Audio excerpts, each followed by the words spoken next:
Olá, está começando o programa Eu Quero Ver, que mostra a luta dos trabalhadores aqui no estado de Alagoas.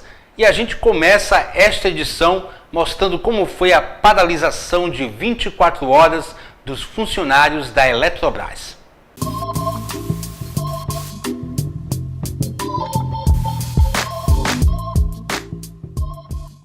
Trabalhadores da Eletrobras se reuniram em frente ao prédio sede da empresa, em Maceió, em protesto contra a privatização das distribuidoras de energia. Em várias capitais do país, os eletricitários realizam paralisação de 24 horas. Em Alagoas, o sindicato também realizou mobilizações em Arapiraca e Rio Largo. O protesto acontece no mesmo dia da reunião entre representantes do Coletivo Nacional dos Eletricitários, a Federação Nacional dos Urbanitários e o ministro-chefe da Casa Civil, Jacques Wagner.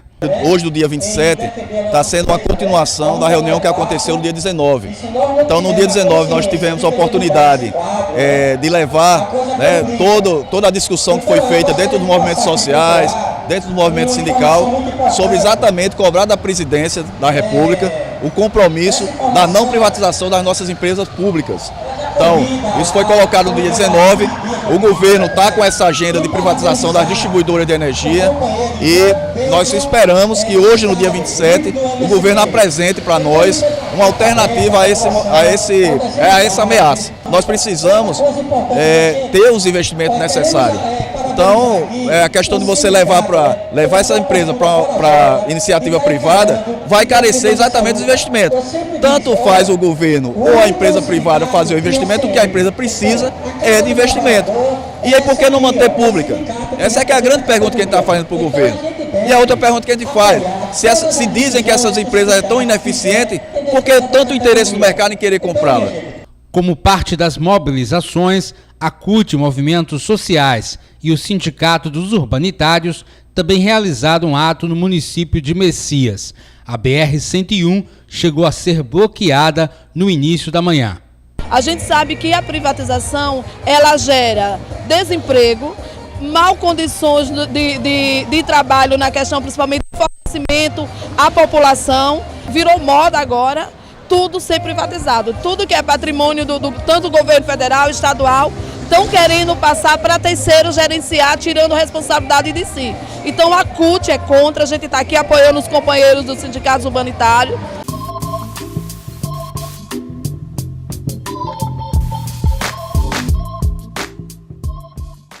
E a nossa equipe acompanhou a reunião que está preparando a campanha salarial 2016. O encontro aconteceu na Central Única dos Trabalhadores.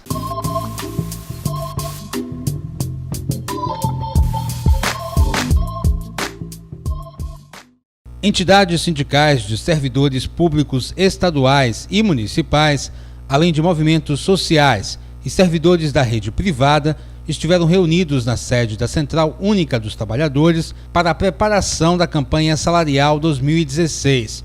O ato de lançamento da campanha está programado para o dia 18 de fevereiro. A gente vai estar lançando a campanha salarial 2016 e desta vez envolvendo vários setores do segmento dos trabalhadores, tanto público como privado.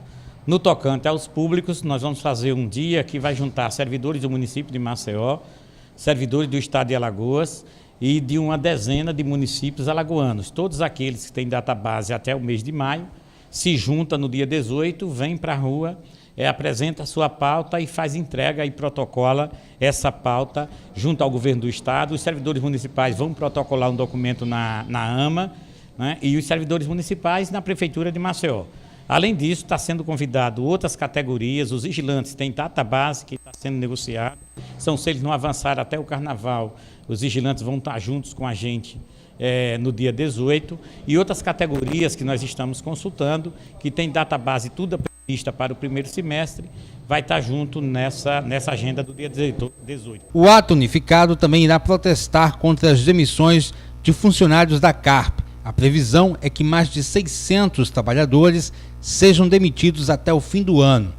Na realidade, nós somos pegos de surpresa, porque quando a CARP foi criada no seu regimento, na sua lei que criou, foi criada por tempo indeterminado.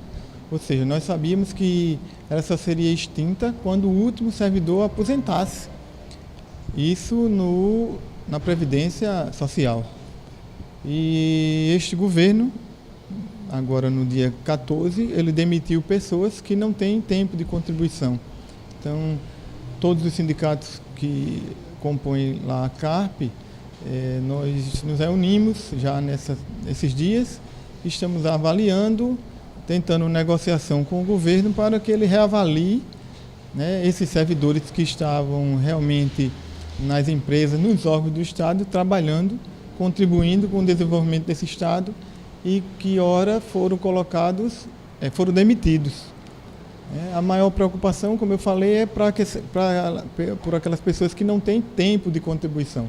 Então, as pessoas teriam que têm que voltar para o mercado de trabalho, conseguir um novo emprego para concluir o seu tempo. A pauta a agenda que o governo Renan Filho adotou para 2015, ela diverge de todas as nossas opiniões e todas as nossas iniciativas e propostas. Ele criou as OS que privatizam o serviço público, ele vai privatizar e quer privatizar a CEAL, né? Ele aumentou em 150% a contribuição do plano de saúde do IPAZEAL. Portanto, nada e tudo isso que ele fez sem dialogar. Ele quebrou a política do IPCA, que foi adotada no governo passado, que foi uma conquista da CUT e dos trabalhadores em 2011. Portanto, não tem reposição salarial com base no índice de preço ao consumidor. Portanto, nós vamos amargar. O ano passado já amargamos perda e ganho real de salário. Esse ano o governo já sinaliza, em função da crise, entre aspas, com reajuste zero.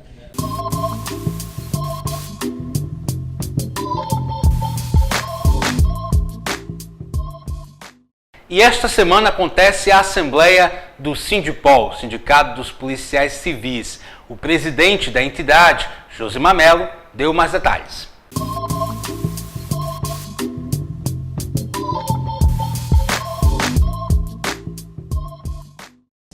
Às 13 horas do dia 1º, nós estamos reunindo a categoria para a gente definir a pauta de 2016 e outros pontos aí que a gente está na demanda, né? Vamos definir também a diária do carnaval, se só vai viajar se for com a diária antecipada, a alimentação de janeiro e de fevereiro, que a verba de alimentação está em atraso, esse governo atrasou mais uma vez a verba de alimentação dos policiais civis. Então, nessa Assembleia, nós vamos discutir a revisão do plano de carreira, o piso, 60% do delegado. Então, vai ser uma pauta extensa, né, onde a gente vai debater e definir com a categoria e também traçar o calendário de luta aqui no estado de Alagoas, dos policiais civis do estado de Alagoas, para fazer o enfrentamento onde esse governo, né, só veio tirando direito dos trabalhadores. Aplicou as OS, a reforma da Previdência, a reforma tributária, né? E agora está demitindo o funcionário das empresas indiretas do Estado.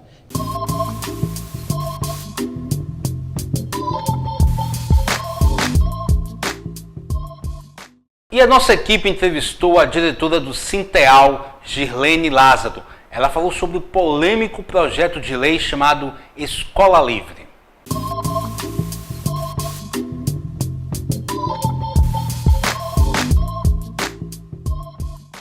O projeto vem travestido de uma preocupação que é inversa ao que a população tem como direito. Isso nos traz preocupação. Segundo, porque é um projeto que vem de forma inconstitucional, quebrando tudo aquilo que foi definido historicamente pela luta dos trabalhadores da sociedade na Constituição, na Lei Maior da Educação, que é a LDB, em todas as políticas tratadas e travadas nesse país, para que a educação possa ter, de fato, uma posição democrática e que crie, né, com os cidadãos críticos.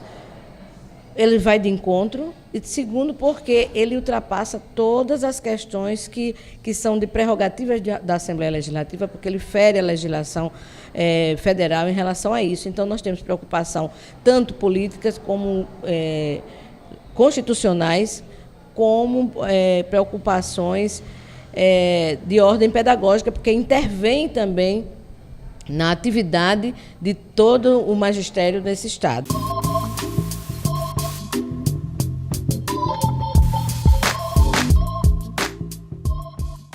E ainda falando do projeto Escola Livre, nós entrevistamos o professor de Direito Constitucional, Otoniel Pinheiro. Ele também é o convidado deste mês no programa TV Com Entrevista.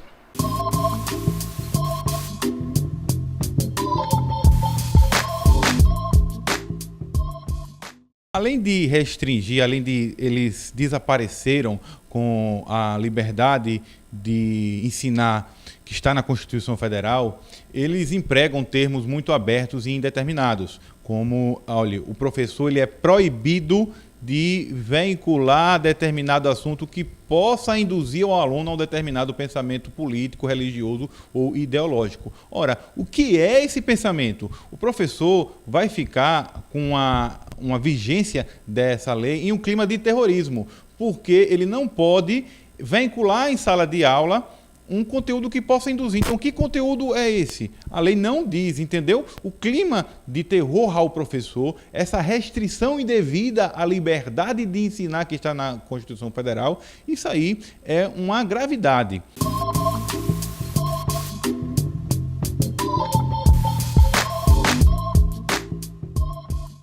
Acompanhe agora uma entrevista especial no quadro Eu Quero Ver Cultura.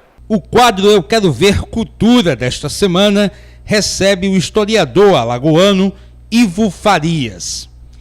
Ele é autor do livro Nossa Casa é do Patrão. Ivo é doutorando em Ciências Sociais, mestre em Sociologia e graduado em História pela Universidade Federal de Alagoas.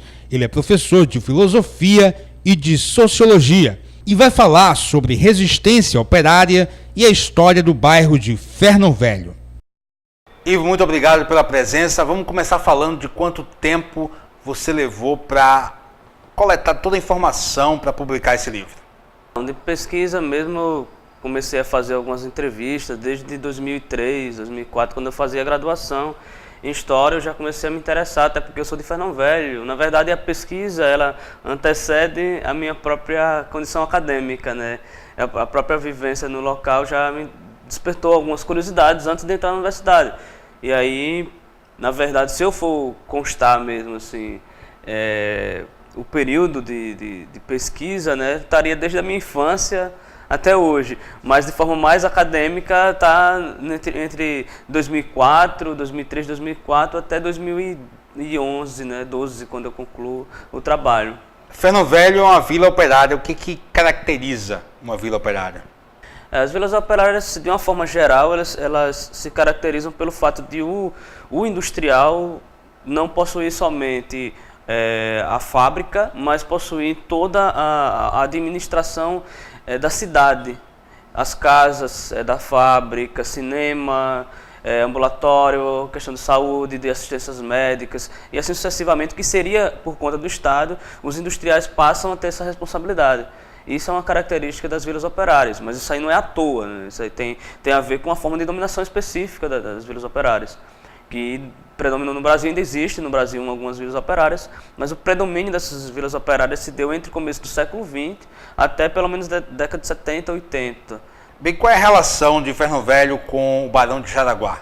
O fundador é o Barão de Jaraguá, em 1857. E aí eu escrevi depois, um artigo sobre isso, sobre a formação da indústria têxtil em Alagoas do século XIX, como um elemento da própria ascensão do capitalismo em Alagoas, né? Assim, como você vai ter as primeiras condições salariais, de trabalho assalariado dentro da indústria têxtil em Alagoas. E aí o Barão de Jaraguá foi um cara assim, enquanto burguês, um burguês um pouco mais progressista, vamos supor assim, se a gente comparar com a indústria açucareira, né, canavieira, porque ele tinha relações muito próximas, inclusive com Dom Pedro II, né? Então você já tem um olhar diferenciado, né, em relação a isso aí. É tanto que você vai ter em Alagoas, em 1857, a fundação da fábrica Carme. Ela só vai funcionar em 1863, começa a funcionar. Até então você vai ter 40 anos sem indústria em Alagoas, têxtil. Só em Rio Largo, 1891, 92, aí começa a ter outras indústrias têxteis. Ele vai ser uma figura, nesse sentido, aí, importante, né, da inserção da indústria têxtil em Alagoas. Como é que eram as condições dos operários lá em Ferno Velho? Aí é outro papo, né? Assim, a condição dos trabalhadores, se a gente for comparar assim, com a condição dos trabalhadores do campo, você tem uma condição um pouco mais... Menos pior. Menos pior. É uma condição que você vai ter casas de alvenaria, você vai ter uma preocupação com a higienização, porque o próprio industrial está preocupado em evitar doenças e tal, né? Embora a Ferno Velho tenha que ter vários casos de malária no século XIX. Como é que eram as formas de dominação específica? A forma de dominação, na verdade, é porque quando a gente vai estudar a Vila Operária, vários trabalhos que tratam disso, observa-se que a Vila Operária ela é sistematicamente construída, não é à toa, assim, todos os elementos ali, os detalhes são construídos para dominar. Desde da distância, do isolamento, do relativo isolamento que você tem assim, de Ferno Velho, que se a gente olha hoje, até aparentemente é perto. Mas se pensarmos no século XIX, final do século XIX, começo até a década de 60 ou 70, Ferno Velho era um lugar isolado. Porque toda a região ali de Santo Dumont, próximo da UFAL, a região de Goiabeiras, ABC, tudo aquilo ali, Catolé, pertencia à fábrica. Então, era um isolamento que não era fortuito. Era um isolamento a fim de evitar contaminações, né? Tanto contaminações de ideias como contaminações de doenças, assim sucessivamente. Porque você mantém aquele núcleo, por isso que o nome é o núcleo fabril, a Vila Operária e o núcleo fabril, ela se mantém ali, de certa forma, isolado. É tanto que em várias entrevistas os trabalhadores falam que é muito difícil ir a Maceió, né? Então eles falam isso, era muito difícil, a gente ia uma vez no ano e tal, quando era fim de ano para comprar alguma coisa. Era muito difícil, até porque as fábricas se responsabilizavam em fazer tudo isso, em ter ter correio, você tinha empório, que chamava, que era uma espécie de shopping, né? Vamos chamar assim, dentro da Vila Operária, para evitar justamente que o trabalhador se deslocasse, isso que não impedia que eles fizessem também. E em relação às formas de resistência?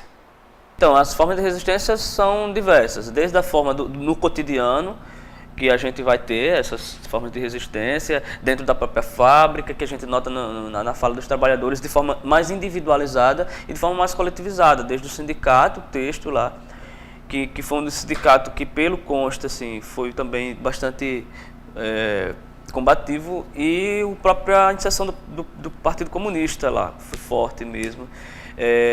Tanto que hoje os trabalhadores têm muito receio de falar. Eu não falo no livro, mas no trabalho que eu estou fazendo agora de doutorado, eu estou fazendo essa pesquisa, continuando ainda a pesquisa, e eu acabei descobrindo, né, que coisa que eu não tinha descoberto ainda, que no dia 31 de março para 1º de abril, lá no golpe de 64, o Ferno Velho foi acampado.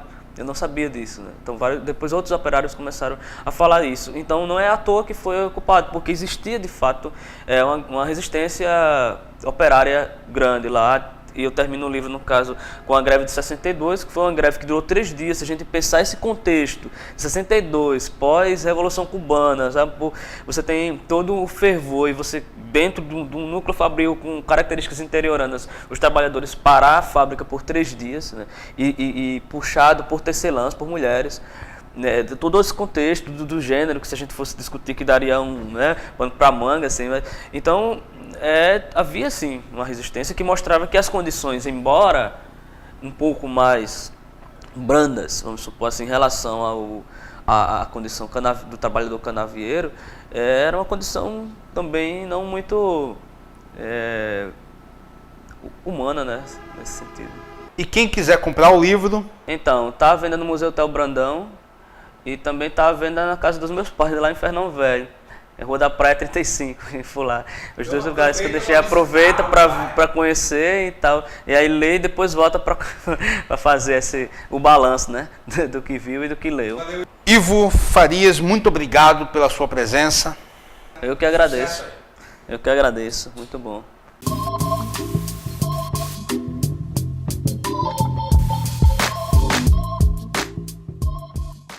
E o programa Eu Quero Ver desta semana fica por aqui. Quem quiser acompanhar as nossas reportagens pode acessar através da nossa página no YouTube, youtube.com/tvcommaceió. Vocês também podem curtir a nossa página no Facebook. Quem quiser enviar críticas e sugestões de pauta, pode enviar para o nosso e-mail, tvcommaceió@gmail.com. Acompanhe a programação da TV Com através do nosso site, www.tvcommaceió.tv.br. Tenham todos uma ótima semana e até a próxima.